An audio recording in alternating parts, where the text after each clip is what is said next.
Good morning and welcome to my YouTube channel. जैसा कि अभी कुछ ही दिन पहले जो है क्लास 12 का रिजल्ट निकला था और मुझे बताते हुए बहुत खुशी हो रही है कि मेरे ही मेरे ही एक स्टूडेंट ने जो है टॉप किया है, 93% लाया है। इसका नाम है जोया। डिटेल इंफॉर्मेशन जो है मैं आपको कुछ दिन बाद इसके बारे में दूंगा, ठीक है। उसमें मैं एक वीडियो लाने वाला हूँ जिसमें जितने भी स्टूडेंट्स मेरे थे उन्होंने किस सब्जेक्ट में कितना अच्छा स्कोर किया है मेरे गाइडेंस के अंदर, तो ये चीजें मैं आगे बताऊंगा। फिलहाल अभी जो जरूरी चीज है वो ये है, जिन बच्चों का रिजल्ट अच्छा नहीं गया है, जिन्हें डाउट है अपने सब्जेक्ट पर कि मुझे मार्क्स सही मिले हैं या नहीं मिले हैं, या वो री एग्जाम देना चाहते हैं, तो उनके लिए क्या प्रोसीजर है इस बात पर डिस्कस करते हैं। तो चलिए बढ़ते हैं आगे। तो आप देख सकते हो ये जो सर्कुलर आया है सीबीएसई की तरफ से, ऑफिशियल सर्कुलर है। और इस सर्कुलर में जो जो लिखा हुआ है मैं आपको एक एक लाइन समझाता हूँ। ये 13 मई 2024 को ये सर्कुलर आया हुआ है और क्लास 12 के लिए स्पेशली ये नोटिस है 2023-24 सेशन के लिए। लिखा है कि इन 2024 examination 1,70,041 students, sorry, 17,41 students from 18,418 schools in 120 subjects from India and 26 countries abroad were registered in class 12। इतने बच्चों का रजिस्ट्रेशन हुआ था इंडिया एंड अब्रॉड से। और according two subjects offered by this students about 1,10,50,266 answer booklets were evaluated. इतनी जो answer copies जो है वो चेक हुई है। अब इतनी ज्यादा अगर आंसर कॉपीज होगी तो उसके जो नियम भी है वो स्ट्रिक्ट तरीके से होंगे, क्योंकि इतनी ज्यादा कॉपीज अगर चेक करनी होती है सीबीएसई को, तो उसको जो है कुछ एक सेट प्रोसीजर, एक सेट पॉलिसी जो है अपनाना पड़ता है। क्या क्या वो पॉलिसी अपनाई गई थी उस प्रोसीजर के दौरान, यही बताया गया है। ये आप लोग के लिए जानना बहुत जरूरी है। मैं खुद भी जो है बोर्ड एग्जाम का बीएसटी का पेपर चेक करने गया था, तो वही चीजें इसमें बताई गई हैं, तो मैं आपको साथ में वो चीजें भी बताते रहूंगा। So evaluation of answer books was done under a well settled policy for evaluation to ensure that the evaluation is qualitative, objective and error free. CBSE has taken several steps. These steps include the following: error free checking हो, qualitative checking हो, सही से checking हो, कोई बायस ना हो। इसके लिए सीबीएसई ने बहुत कड़े स्टेप्स लिए हैं। और वो स्टेप्स क्या थे? More staff was recruited for evaluation work. बहुत सारे स्टाफ को रखा गया था, ठीक है। इस पिछले बार के कंपैरिजन में इस बार स्टाफ जो है ज्यादा थे। Capacity building programmes organise for the evaluation team. Different different programmes organise किए गए थे, सेमिनार वर्कशॉप किए गए थे, और डिफरेंट डिफरेंट एरियाज, स्कूल्स वगैरह, कॉलेजेस सेलेक्ट किए गए थे जहां पर एग्जामिनर्स पेपर चेक करेंगे। Training videos for all functionaries involve in the evaluation were prepared and all involve in the evaluation work were shown this videos. वही बात है, हम लोग को ये सारी चीजें दी गई थी। हम लोग को वीडियोस भी जो है सेंड किए गए थे कि किस तरह से एग्जाम की कॉपीज चेक करनी होती है। तो ये पूरा ट्रेनिंग का जो हमारा मॉड्यूल था वो चला था। हमें बताया गया था कि किस तरह से कॉपी चेक करनी है, कितने मार्क्स देने हैं, किस तरह से देने हैं। तो सबसे पहले हमें ये वीडियो के थ्रू जानकारी दी गई थी। Senior teachers with higher experience from the schools were used for evaluation. तो जो सीनियर स्कूल के टीचर है, जो बहुत पहले से ही सीबीएसई से जुड़े हुए हैं, ठीक है, तो उनको एक्सपीरियंस है, वो आए दिन ये काम करते रहते हैं इवोल्यूशन का, तो उनको ये चीजें अच्छी तरह पता है। तो उनके नॉलेज से भी जो है, उनके एक्सपीरियंस से भी जो है हमें काफी इंफॉर्मेशन मिलता है और हमें जो है एक बेस मिलता है कि हमें कैसे चेक करना है। तो मेरे यहाँ भी जो है हमारे सीनियर ऑथोरिटीज थे, head examiner, assistant head examiner, इस तरह से डिपार्टमेंट बना हुआ था। Only 20 answer books were assigned for evaluation in 8 hours time to each evaluator। 8 घंटे का हम लोग का टाइम था जिसमें हमें सिर्फ और सिर्फ 20 आंसर कॉपी चेक करनी होती थी, क्योंकि हमें बहुत थॉरोली चेक करना होता था, एक एक चीज देख देख के चेक करना होता था कि किसी बच्चे को गलत नंबर ना मिले। इसलिए 20 से ज्यादा कॉपीज अलाउ किसी को भी नहीं थी। Many checks were introduced to confirm the correctness of the evaluation work। ऐसा नहीं था कि एक टीचर ने चेक कर दिया तो फिर और कोई चेक नहीं करेगा। ये कम से कम 5 से 6 प्रोसेस में चेक होता था। पहले मैं चेक करता था, फिर मेरे साथ एक और टीचर थे, हम लोग क्रॉस चेक करते थे। देन एक कोऑर्डिनेटर एग्जामिनर थे, वो चेक करते थे। Then assistant head examiner check करते थे, and then finally head examiner check करते थे। यानी कह लीजिए अराउंड 5 प्रोसेस के अंदर एक कॉपी जो है चेक होती थी, ताकि मार्क्स में जो है कुछ भी मिस्टेक ना दिखे, और अगर दिखे तो हम उसे उसी वक्त सही कर सके। Above steps were taken in addition to previously existing steps, wherein the quality of evaluation is cross-checked by each official involved in the evaluation process. तो जो भी उस इवेल्यूशन प्रोसेस में जितने भी कोऑर्डिनेटर्स थे, या जितने भी जिनको रोल मिला था कि इनको कॉपी चेक करनी है, उन सभी को जो है ये काम दिया गया था, और उनके बेसिस पर जो है वो कॉपीज सभी के पास गई थी, और एट लास्ट फाइनल इवेल्यूशन के बाद ही नंबर चढ़ाया गया था। फिर कुछ प्रोसीजर अपनाए गए थे, मैक्सिमम पॉसिबल स्टेप्स अपनाए गए हैं। उसके बाद सीबीएसई का कि however the students are still not satisfied, इसके बावजूद भी अगर स्टूडेंट्स अपने मार्क्स से सेटिस्फाइड नहीं है तो वो अपने मार्क्स का वेरिफिकेशन करा सकते हैं, अपने आंसर शीट की फोटोकॉपी निकलवा सकते हैं, और अपने आंसर्स का री इवेल्युएशन यानी वापस से चेकिंग करा सकते हैं। तो इसी के बारे में डिटेल दिया है, अब ध्यान से समझिएगा आप लोग। Student using this facilities are required to read the guidelines carefully. तो बाद में कोई इनकन्वीनियंस ना हो, इसके लिए आपको गाइडलाइंस समझनी पड़ेगी। क्या क्या है वो गाइडलाइन? पहला स्टेप है बेटा वेरिफिकेशन ऑफ मार्क्स। आपको मार्क्स वेरीफाई करने होंगे, ठीक है, कि आपको जो मार्क्स मिले हैं हर क्वेश्चन के वो सही मिले हैं कि नहीं। सेकेंड है obtaining scanned photocopy of the evaluated answer book. ये आपको जो है ऑनलाइन ही दिया जाएगा, ये सारा प्रोसेस आपका ऑनलाइन है, ऑफलाइन नहीं है कि आपको एप्लीकेशन लिख के भेजना है, पोस्ट करना है। सारी चीजें जो है आपके मेल आईडी के थ्रू ऑपरेट की जाएंगी।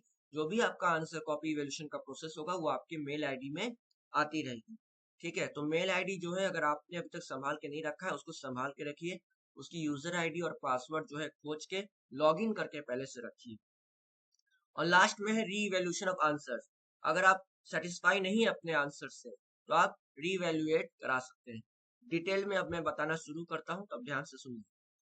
Detailed modalities for applying for verification of marks, obtaining photocopy of the evaluated answer books, and re-evaluation of the answers for the candidates who have appeared for the senior school certificate examination class 12 2023-24 are given as follows. पहला, requested for all the process will be accepted only online. मैं बता चुका हूँ सिर्फ online ही होगा, और no application after the scheduled date and time in offline mode will be accepted. Offline mode में बिल्कुल एक्सेप्ट नहीं होगा, जो भी होगा वो ऑनलाइन मोड में होगा। इसके अलावा जो डेट्स दिए गए हैं जो कि अभी मैं दिखाऊंगा, उस डेट्स के बाद कोई भी एप्लीकेशन फर्दर एक्सेप्ट नहीं होगा। अगर आप चाहेंगे कि उस स्टिपुलेटेड डेट के बाद आप अपना चेक कराना चाह रहे हैं कि नहीं मेरा जो है 1-2 दिन छूट गया था, मैं देख नहीं पाया था, या मैं कहीं बिजी था, तो सीबीएसई उस उस प्रपोजल को एक्सेप्ट नहीं करेगी। प्रोसेसिंग चार्ज, कुछ चार्जेस लगेंगे, अमाउंट कुछ लगेगा, तो वो भी जो है आपको ऑनलाइन पे करना होगा, ठीक है, ऑफलाइन अलाउ नहीं है। Incomplete offline without fee application will B समरली rejected without any corresponding with the candidate. तो स्ट्रेट अवे जो है रिजेक्ट कर दिया जाएगा। अगर आप कहीं से ऑफलाइन अगर गलती से भी अप्लाई करते हो, या आपका फॉर्म जो है कहीं से इनकम्प्लीट रहता है, तो वो रिजेक्ट हो जाएगा।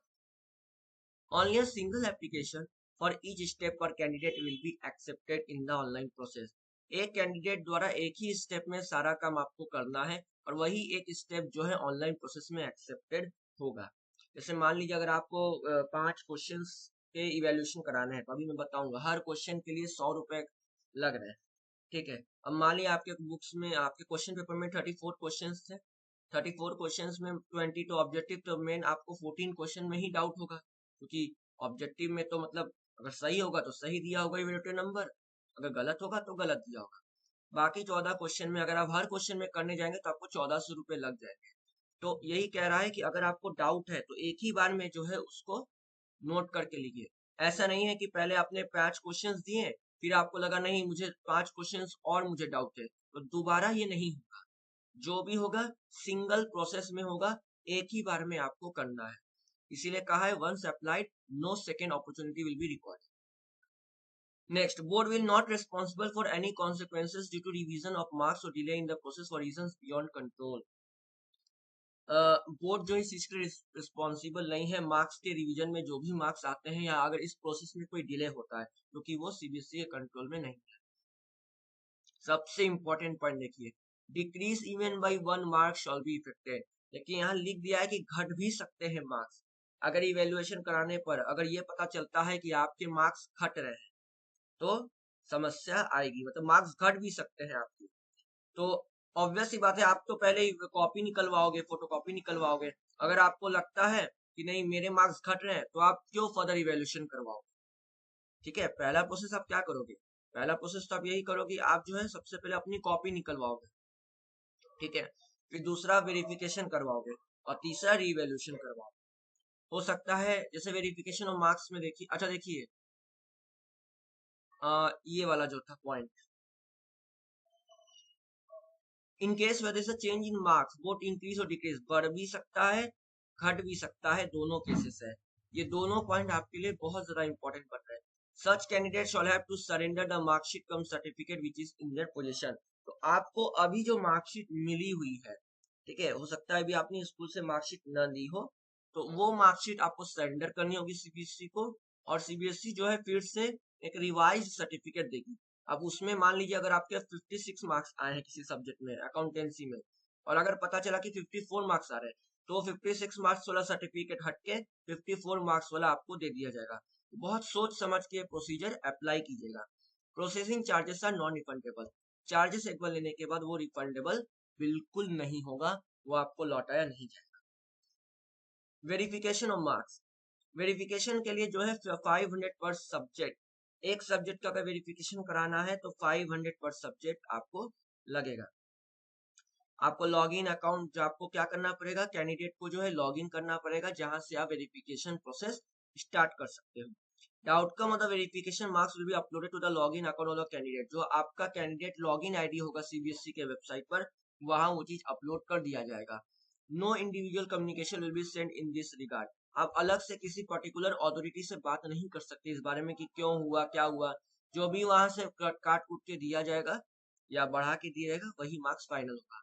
इन case of change in marks, change in marks का मतलब आइदर डिक्रीज और इंक्रीज, दोनों केस में the first communication that marks had been change will be uploaded hosted.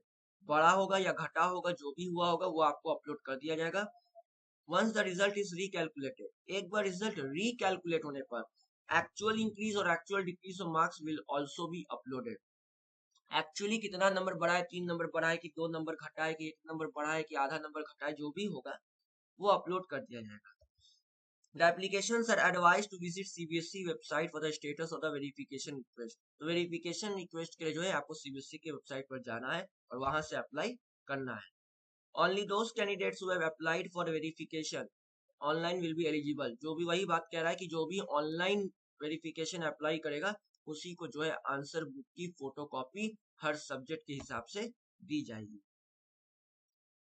Application for obtaining a photocopy of the evaluated answer book, only those candidate who have applied for verification of marks. देखिए पहला काम आप verify के लिए करेंगे, मतलब verification का मतलब क्या बताया मैंने, कि आप वहां पर डालेंगे कि एक बार मेरा मार्क्स वेरीफाई किया जाए, कि कहीं मार्क्स छूट तो नहीं गया, कहीं कैलकुलेशन मिस्टेक तो नहीं हो गया, तो उस केस में से मार्क्स वेरीफाई हो।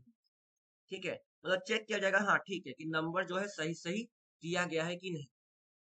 तो उसकी फोटो कॉपी, उसके बाद आप क्या करोगे, इवेल्युएटेड आंसर बुक की फोटो कॉपी मिलेगी सेकेंड स्टेज में। ठीक है, अब आपको लगा कि वेरिफिकेशन हुआ, अब आपको लगा कि नहीं मुझे खुद से अपने आंसर कॉपी देखनी है कि किस क्वेश्चन में मुझे कितना मार्क्स मिला है। उसके लिए आपको 700 पर सब्जेक्ट चार्ज देना पड़ेगा। मान लीजिए आपने फिजिकल एजुकेशन का निकलवाया, ठीक है, पहले आपने फिजिकल एजुकेशन का वेरीफाई किया पेपर, वेरीफाई करने के बाद वहां से कुछ भी आया, मान लीजिए +3 +2 आया, तो आपको लगा कि नहीं 2 ही नंबर पड़ा है लेकिन मुझे 10 नंबर शायद और मिलने थे। अब कहाँ मिलने थे ये तो आपको नहीं पता है। आपको लग सकता है कि नहीं मैंने क्वेश्चन नंबर 5 में अच्छा नंबर किया है कि क्वेश्चन नंबर 6 अच्छा किया है, किसमें कितना नंबर मिल रहा है आपको जानने की इच्छा है। तो आप क्या करोगे उस केस में, उस केस में आप फिर अपनी आंसर कॉपी निकलवाओगे। सपोज करो मैं फिजिकल एजुकेशन का निकलवाता हूँ तो मुझे 700 चार्ज देने पड़ेंगे। इसी तरह अगर मैं फिजिकल और मान लीजिए अकाउंटेंसी का निकलवाता हूँ तो 1400 देने पड़ेंगे। जितने सब्जेक्ट का निकालूंगा मुझे 700 पर हेड देना पड़ेगा। इसी तरह 6 सब्जेक्ट का ही अगर हम निकलवाते हैं 40-100 रुपीज मुझे मैक्सिमम देना पड़ेगा।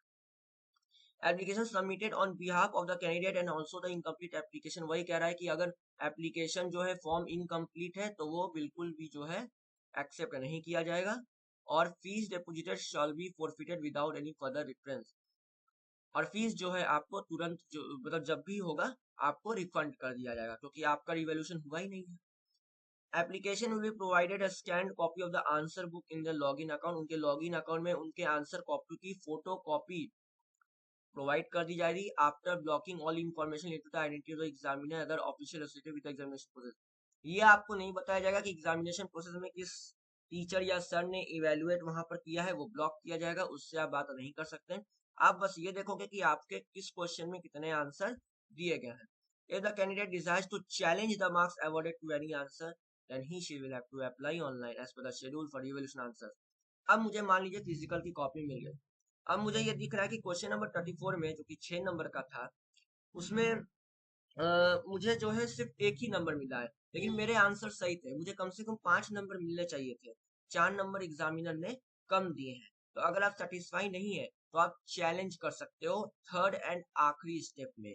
जब आप चैलेंज करोगे तो उसको हम कहेंगे री इवेल्यूशन ऑफ इरेटेड आंसर बुक, कि मेरा जो है वो पर्टिकुलर क्वेश्चन वो फिर से चेक किया जाए। अब ये आखिरी का क्या प्रोसीजर है, जिन लोगों ने ऑनलाइन अप्लाई किया है फोटोकॉपी अपने आंसर बुक की फोटोकॉपी मांगने के लिए, वही एलिजिबल हो सकते हैं।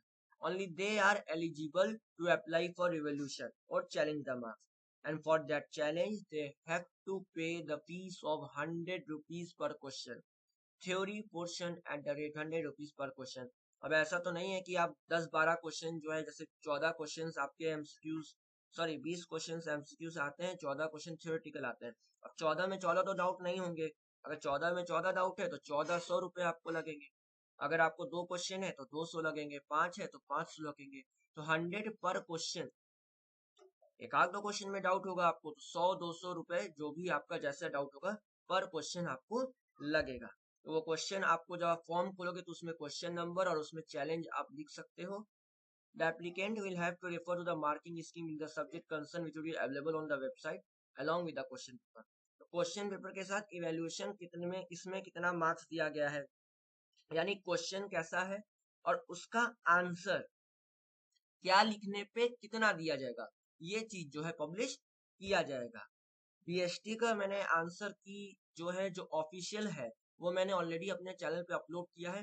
किसी को अगर डाउट है तो वो चेक कर सकता है, ठीक है। उसके बाद वैसे भी आपको आंसर कॉपी निकलवानी पड़ेगी, तो उसके साथ वो वैसे भी वो मार्किंग स्कीम देंगे ही, तो आप वहां से मिला सकते हो। फिर भी अगर आपको याद है कि नहीं मुझे ये क्वेश्चन जो है मैंने इतना किया था, अगर आपको आंसर याद है तो आप मेरे यूट्यूब चैनल पे जाके बीएसटी ऑफिशियल आंसर की वाले हेडिंग पे जाके आप सर्च कीजिएगा, तो आपको वो जो है वो वीडियो मिल जाएगा, फिर आप मिला सकते हैं। फिर कह रहा है देयर आफ्टर candidates can submit an application for revolution in the required question with clear and proper reasoning. तो फिर आपको वहां पर मेंशन करना पड़ेगा कि क्यों मुझे इतने ज्यादा मार्क्स मिलने चाहिए, मैंने ये चीजें मेंशन की थी, मैंने इस क्वेश्चन में ये आंसर लिखा था, बट फिर भी मुझे आंसर नहीं मिला है। आपको वो चीज उसमें मेंशन करनी पड़ेगी फॉर्म भरते समय। Next, status of revaluation shall be uploaded on the website followed by a formal communication with the regional office। Regional office से बात करने के बाद वो जो है वेबसाइट में अपलोड कर दिया जाएगा। Decrease of even bye 1 marks shawl be affected. ध्यान रहे रिवॉल्यूशन में अगर बढ़ भी सकता है तो घट भी सकता है। इस बार ये लिख दिया है आपके मार्क्स घट भी सकते हैं। अगर रिवॉल्यूशन के बाद आपके मार्क्स घटते हैं तो आपका नुकसान है, इसीलिए सोच समझ के रिवॉल्यूशन करिएगा। अगर आप 101% कंफर्म है तो ही आप रिवॉल्यूशन के लिए जाइए, अदरवाइज जरा सा भी डाउट है तो मत जाइए। उससे बेहतर है कि आप री एग्जाम दीजिए अपने मार्क्स बढ़ाने के लिए। Result of the revolution will be final and no appeal for review against the revolution will be entertain.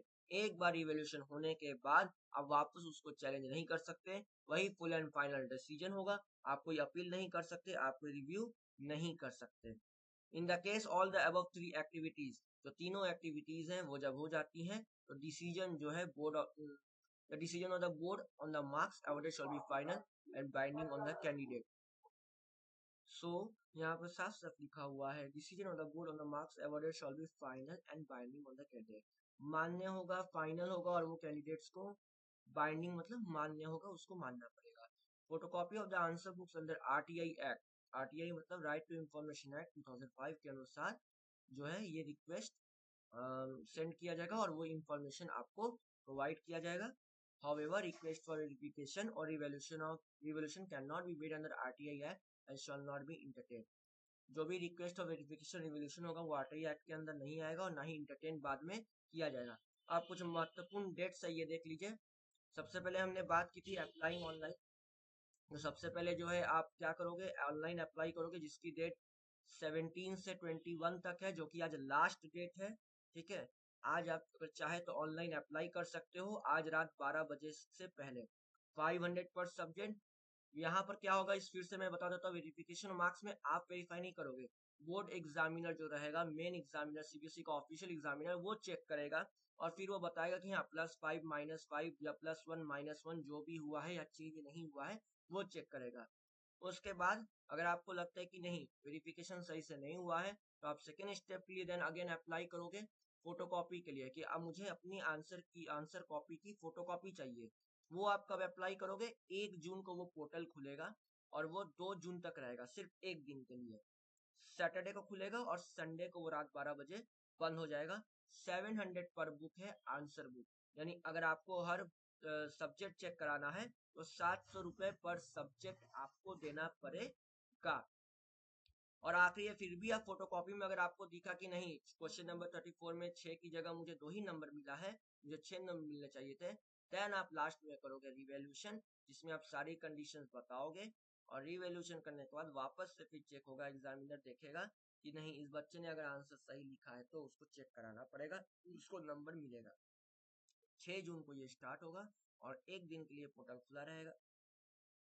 7 जून तक ये रहेगा, फ्राइडे मिडनाइट तक। और 100 पर क्वेश्चन, या देखेगा वो पर बुक था, ये पर क्वेश्चन है, यानी आपको जिस क्वेश्चन में डाउट है, अब वही बात है कि सारे क्वेश्चन में तो डाउट आपको होंगे नहीं, एक आध दो में हो सकते हैं, तो 100 पर क्वेश्चन जो है वो डाउट चार्ज किया जाएगा फीस। ठीक है, तो सोच समझ के लीजिएगा फैसला। इस प्रोसेस के बाद जो है आपका जो री एग्जाम है या कंपार्ट वाला एग्जाम का फॉर्म है वो उसका भी पोर्टल खुल जाएगा, क्योंकि इसी प्रोसेस के बाद जो है कंफर्म हो जाएगा कि अगर मान लीजिए नंबर नहीं बढ़ता है या घट जाता है तो बच्चों के पास एक ही ऑप्शन बचता है कि वो अपने मार्क्स अगर बढ़ाना चाहते हैं किसी सब्जेक्ट में तो उन्हें री एग्जाम देना पड़ेगा। जितने ही बच्चे री एग्जाम देना चाहते हैं वो अभी से सोच लें कि उन्हें ये निकलवाना है कॉपी की नहीं, और तैयारी अभी से स्टार्ट कर दे साइड बाय साइड। सीयूटी का पेपर आपका हो चुका है, इसके अलावा जो है अभी भी कुछ बच्चे इंडिविजुअल कॉलेजेस का पेपर दे रहे हैं। ठीक है, जैसे बीएचयू का अलग से पेपर की तैयारी कर रहे हैं, विद्यापीठ के अलग से पेपर की तैयारी कर रहे हैं, तो उसकी वीडियो में लाऊंगा जल्दी ही। फिलहाल अभी इस चीज पे ध्यान दीजिए क्योंकि ये बहुत इंपॉर्टेंट है, ये 12th का रिजल्ट आप सभी के लिए बहुत इंपॉर्टेंट बनता है, मैंने ये चीज बार बार बताई है। ठीक है, तो अगर जिसको वापस एग्जाम देना है वो तैयारी उस सब्जेक्ट की अभी से करना स्टार्ट कर। ठीक है, कोई भी डाउट हो आप मुझसे पूछिएगा, कमेंट सेक्शन में पूछिएगा। मिलेंगे नए वीडियो के साथ, तब तक अपना ध्यान रखिएगा, अपने सेहत का ध्यान रखिएगा, इंजॉय कीजिए, टेंशन या प्रेशर बिल्कुल मत लीजिए, और कोई भी